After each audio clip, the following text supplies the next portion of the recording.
Last vacation, when I went to visit my relatives in Pasukin, I first saw him. I was talking to my friends when Cardo passed with dragging footstep, his head bowed. He was not much over 5 feet tall with a garnered, disjointed body like the trunk of a balete tree. He always wore a black camisa de chino, and his pants reaching to the knees were also black. This added to his unearthly appearance. Look, he is terrible. Has he ever done wrong with you guys? Ma'am, Then why he is terrible then? Only see how he looks. He is like devil. He is very ugly. He looks drunk. He seems cruel. He was the fear of the mothers, I learned, for thought he was terrible and ugly. He had a very nice way with children. The small baby smiled radiant, happy smile at him. The babies did not smile at their own fathers or mother as they smiled at Cardo. That was why the parents were afraid of him. In fact, they hated him. Cardo might steal their babies, or he might be the brother of the evil who cast spell over their children. One day, my friends told me Cardo was passing by. He saw a small baby in the arm of its mother, or the baby saw him, and the baby smiled. A beautiful smile that would touch a heart in sorrow. The mother looked around and saw garnered and distorted ugly Cardo. Then, the father calmed down with a piece of bamboo hardened by fire in his hand. Poor Cardo did not return the blows. He could have fought back. Later, Cardo rose up painfully, still groaning poor man. Yet, he did not say a word. He only looked at the people and the child's father with something like prayer in his sad, gleaming eyes. He groaned all the while. A beaten dog was better than he. Perhaps he wondered why he was punished for just smiling at the innocent baby. But the baby was so beautiful, and no one had ever seen the child smile before like it smiled at Cardo. I was greatly interested. My glance followed Cardo until he disappeared. He might have been beaten again, the boys told me.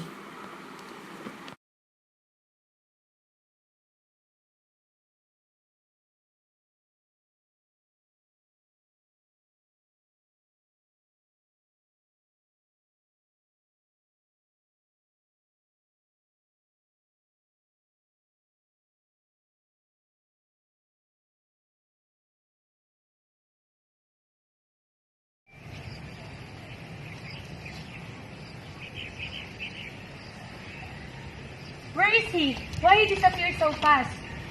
oftentimes, I think the two, but he is ugly face.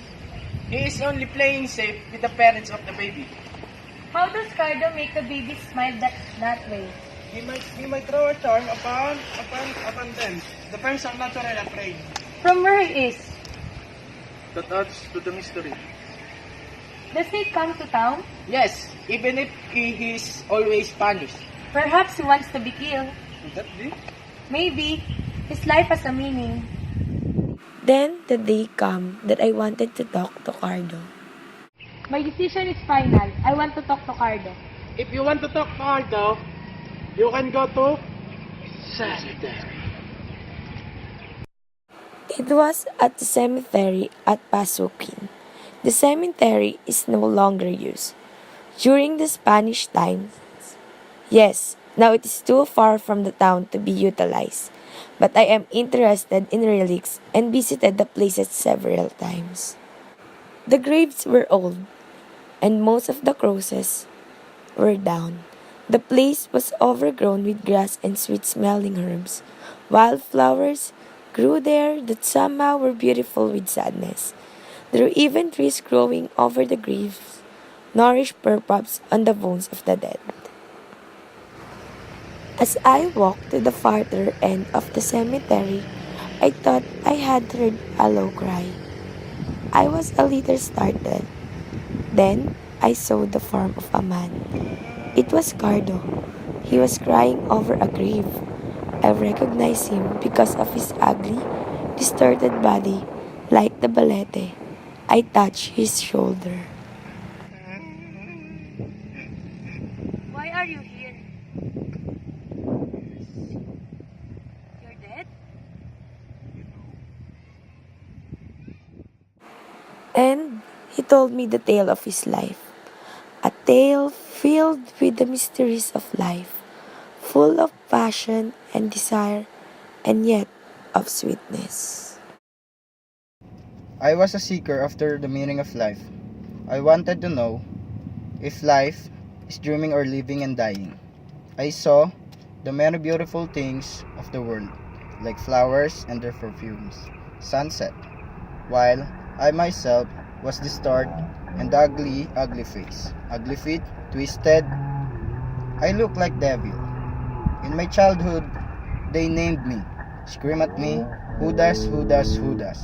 I was puzzled at first, why did they call me Judas? I was not bad, Judas.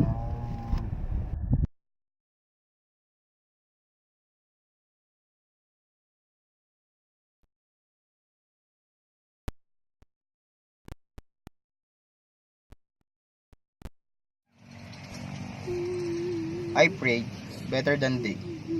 Only I was ugly. Only for that did they call me Judas. Why? I asked myself.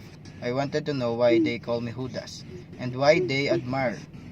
What was perfect and beautiful? What was charming and good? Why I? Too admired. What was good? And why they hated me because I was nothing but a freak of God. Look at the beauty of women, of beautiful women. What was in them that they were admired and married by men? I glanced and very pretty portraits by artists. At drawing of naked woman, why did I desire beauty? What was this beauty in life that other fight and die for? Might I not know? She married you.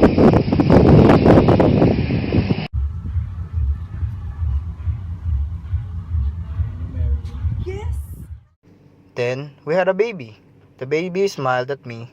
Didn't smile because his father was ugly. Called Judas. I wanted to know that and I know. What do you know? My son smiled at me and I know. And they are both dead?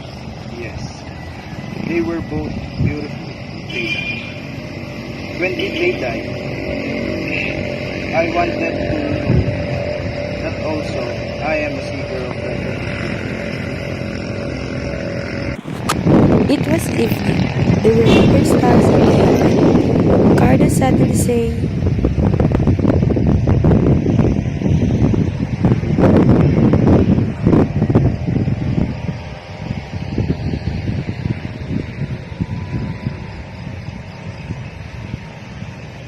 I know you. You learned a lot from books. But may I ask you, why is Carter like that? Can you like that? for an answer, I scratched my head and smiled again. He shall live on uncaring, beaten, shedding blood, but wanting to know what is life. Is there something in life so good, so beautiful that we can never know? The life of Cardo. See how he looks. Like the devil. He is very ugly. He looks dark. He seems cruel.